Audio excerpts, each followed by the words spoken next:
the simple reality of the way our body is made. We have a nervous system, we're vertebrates. And when the life comes into the body, it begins with the union of the sperm and ovum at the medulla. The medulla is the central point from which the energy comes out, goes into the brain, goes down the spine, out into the nervous system. When you die, you withdraw that energy automatically and either go out through the spiritual eye, if you're enlightened, or sink back into sleep to leave your body. Now this is a universal fact, and you cannot say that your religion or this way or that way teaches differently without having to add, but they're wrong. Because this is simply the way we're made. Has nothing to do with belief, has nothing to do with isms, it's simply a fact. Now it's very interesting to see how very much we are based on the way everything is made. Master said that the spiritual eye, the star in the center of the spiritual eye, is the same as the body. The body is made in the image of God, literally in this sense: 2 legs, 2 arms, a head. This goes all the way across the board in many, many different contexts. One is that when God created the universe, he created duality. He had to. There was no other way he could do it. He didn't have stone out of which to carve us or something. He had to produce it out of his own mind. This thought is not so easy to understand until we take into account the discoveries of modern science, which show us that the body and that matter is really only vibrating energy. That matter doesn't exist except as energy. Energy, the yogis say, and a number of physicists suspect, is really only thoughts. And those thoughts are all part of the consciousness of God. It's interesting how nobody ever really goes into consciousness to talk about it, because you can't really talk about it in a scientific way. You can see a chemical. You cannot see consciousness because it's with consciousness that you do the seeing. Therefore, Descartes said, "I think, therefore I am." But the truth is that the less you think, possibly the more aware you are. Restless minds make you less aware. Moreover, there are all kinds of creatures that don't seem to think at all, like mollusks and so on. Thought is not the issue. He did it. He made it the issue because he was trained scientifically, and he thought it had to be something objective. But science doesn't tell you to go back to the subject. They always speak about being objective. They don't say go back to the subject that does the thinking, does the looking, does the analyzing. Consciousness is the source of it all. There's not much to say about it if you just think of consciousness as such, because it's just there. We are conscious. But we can become more conscious and less conscious. And in this, yogis have specialized. How to become more aware, how to increase your consciousness. There's more to it than that. Consciousness is what we just heard in this mantra. Consciousness is bliss. Bliss is what created this body. Bliss is what motivates all our actions. The memory of a lost bliss. Life is the memory of a lost joy. This joy we can attain the more we go back into our source, as opposed to looking outward at the effects, at the reflections of what has been produced here. Now, how did God create the universe? It was like a very good analogy is the surface of a body of water. In order to create ripples, you have to move the water. That's what it says in the Bible too. In Genesis, God moved upon the face of the deep. And he produced these waves. Where there are waves, you have peaks and troughs. And the greater the wave, the greater the trough. People who are fully immersed in the world, they have great ups and great downs, great exhilaration, great depression, great success, great failure. But the more you come back to your own center, your own source, the more those waves begin to subside. Now, here's how the mechanics of it go as far as you and I are concerned, human beings. That duality is absolutely epitomized in the Irda and the Pingala, in the two spinal channels that all of us have. You know, when you open a fish, I don't suppose many of you eat fish anymore, but I know I used to, 55 years ago or whatever it was. And you see those little strings? Those are there along the spine. That's their Irda and Pingala. We all have it. All vertebrates have it. And as the energy comes up, there's an automatic reaction. It's actually the cause, Yogananda said, of the physical breath. And when it goes down, it's the cause of the exhalation. As the energy goes up, you inhale. As the energy goes down, you exhale. Now, with that inhalation and with that upward movement, there's also an objectification of duality. And so, as the energy rises, as you breathe in, you see things and you think, oh, this is great. And when it begins to go downward, you tend to think you want to withdraw from it all, and you think, oh.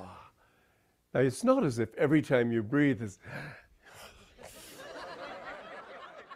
that would be ridiculous. And yet you will. Oui, bienvenue à tous. Donc, on entendait Swami Kriyananda parler du Kriya. Donc, on continue avec la thématique du Kriya Yoga, cet enseignement ou cette technique que Yogananda est venu donner en Occident. Et on entendait en parler donc comme justement une pratique qui se base sur une réalité universelle. Et on parlait à l'instant du fait qu'on trouve dans un centre bouddhiste, par exemple, on peut trouver cette même joie, bien sûr. Et puis c'est toujours cette respiration, on travaille sur les mêmes éléments, parce que ces éléments sont simplement à l'intérieur de nous, sont ce que nous sommes. Et on va entendre aujourd'hui un texte. Alors la thématique de cette semaine, c'est l'expérience et non le dogme. Et on va entendre aujourd'hui un texte qui parle justement de l'importance de faire l'expérience. On est dans une ère, on est dans un temps maintenant où on demande non plus à croire, mais à voir, c'est-à-dire à ressentir de l'intérieur. Alors on commence avec Yogoda.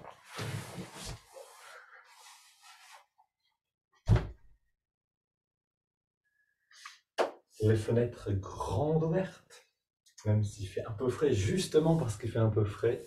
Si vous avez la chair de poule, c'est bon signe, c'est les graisses brunes qui s'activent.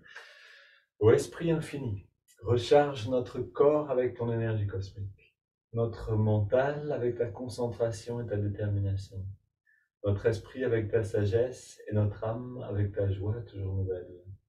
Ô éternelle jeunesse du corps et de l'esprit, demeure en nous pour toujours. On commence, bras tendus devant, double inspire.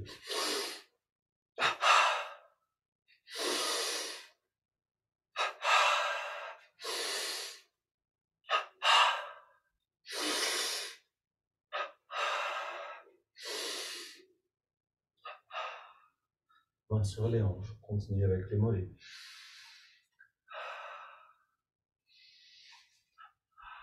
On est en plein dans la pratique de Yogoda et pour l'apprendre, ceux qui nous rejoignent en ligne, vous pouvez rejoindre, aller sur la chaîne YouTube et voir notre playlist, liste de lecture qui s'appelle Apprendre Yogoda. Ok. Pied gauche, donc mollet gauche, avant-bras gauche, double inspire. On relâche, cuisse gauche et on alterne entre le bas et le haut.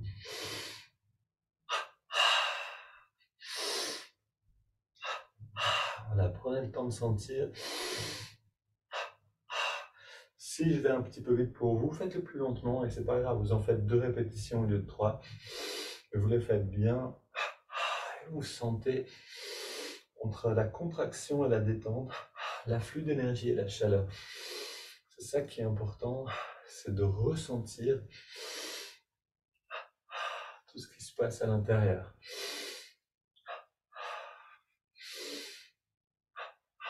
Les deux côtés ensemble.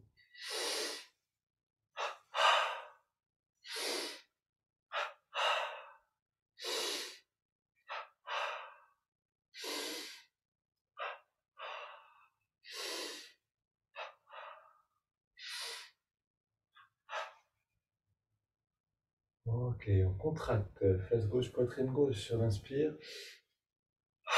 Expire, on relâche.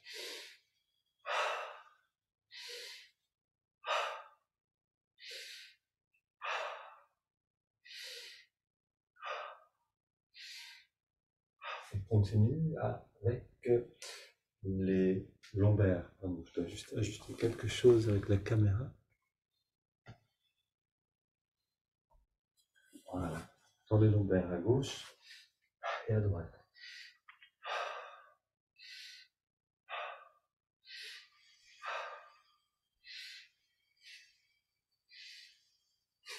Au milieu du dos. Et on garde les yeux fermés autant que possible pour explorer à chaque fois qu'on passe par une contraction détente, un petit peu mieux sentir ce qui se passe.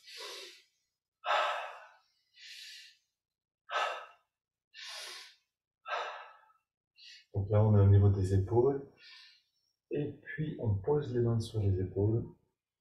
Les grands cercles vers l'avant et vers l'arrière. C'est des cercles qui se font avec tension, avec contraction, avec un effort.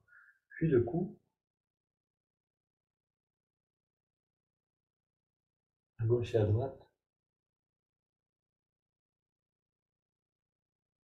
et la nuque.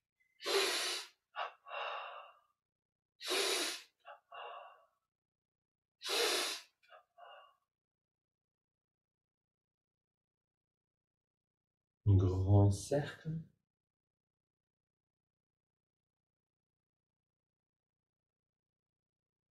Ok. Twist.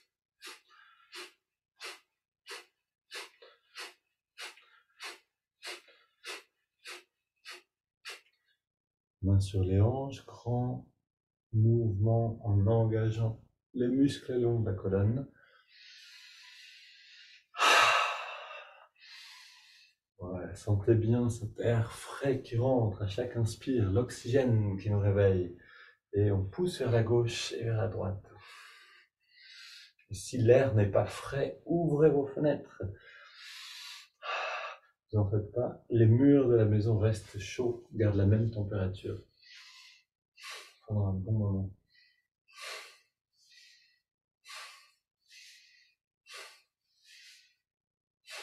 Ok.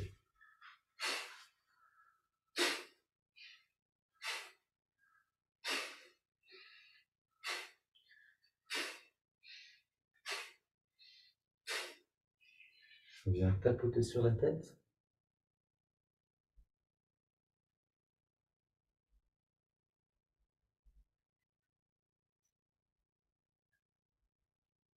Puis on masse.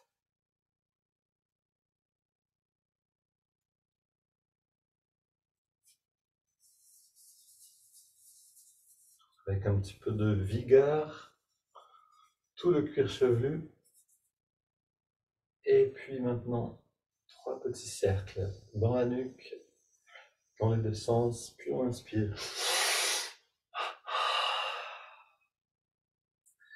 Boire le prana et savourer le goût de l'énergie. On peut vraiment arriver à cette expérience-là d'intégrer, d'ingérer, on pourrait dire, l'énergie directement par la nuque. tous les muscles du corps. Le pied gauche. Sur l'inspire, on relâche à l'expire, pied droit. Mollet gauche, mollet droit. Cuisse gauche, cuisse droite. Fesse gauche et fesse droite. Bas du ventre, haut du ventre, avant-bras gauche, avant-bras droit. Biceps à gauche, à droite. Poitrine, le cou. Et maintenant, pied gauche, on ajoute le pied droit. On garde, on ajoute le mollet gauche, le mollet droit. Cuisse gauche, cuisse droite, fesse gauche, fesse droite. Bas du ventre, haut du ventre, avant-bras gauche, avant-bras droit. Et les biceps, double inspire, la poitrine aussi, pardon. Double inspire, le cou en plus. On contracte tout. Et on relâche le cou, la poitrine, les biceps, les avant-bras. Le haut du ventre, le bas du ventre, fesse droite, fesse gauche, cuisse gauche, mollet droit, mollet gauche. Et les pieds, double inspire. Encore une fois. Et une dernière. Une petite pause. On a les yeux fermés. On prend une grande inspiration. Garde l'air à l'intérieur. On détend les muscles et on expire par la bouche.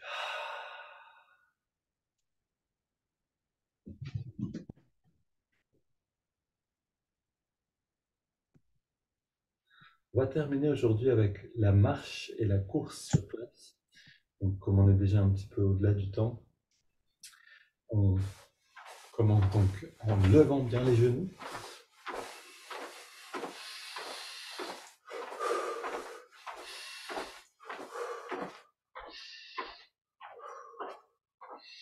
Voilà, et puis on court sur place, pareil.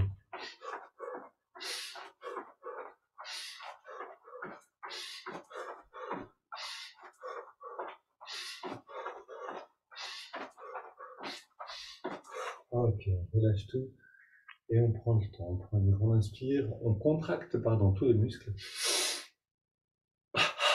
On refait ça encore une fois. Et une dernière un petit peu plus longue et plus intense.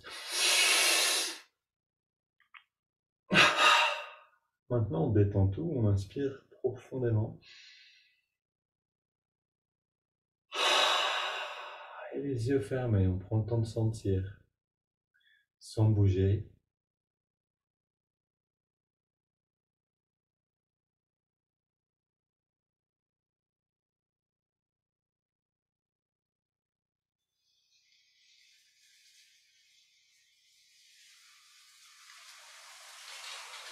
Cette énergie, on peut l'utiliser pour tout ce qu'on a à faire dans la journée. Donc là, on a vraiment fait le plein d'énergie. Ensuite, on ressent. Puis cette énergie, on peut l'investir dans quelque chose. Maintenant, on va l'investir dans la méditation, bien sûr. Donc, on va s'installer et s'asseoir pour méditer.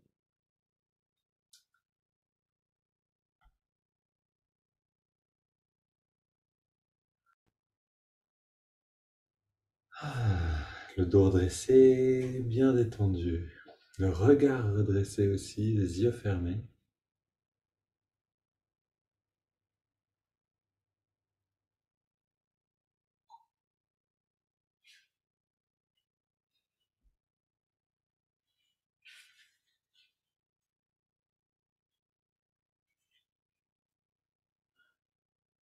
On va rentrer dans la pratique, donc dans les préparations et dans la méditation avec un chant à nouveau. Un chant simple, Om Guru. Donc, je vous avais dit la dernière fois que ces deux mots, en fait, on demande par ces deux mots au maître intérieur, qu'on peut appeler Guru, donc celui qui amène bonjour Alba, qui amène de l'obscurité vers la lumière. C'est le sens du mot Guru. Et donc, de nous introduire à la réalité du Om, c'est-à-dire de cette conscience universelle.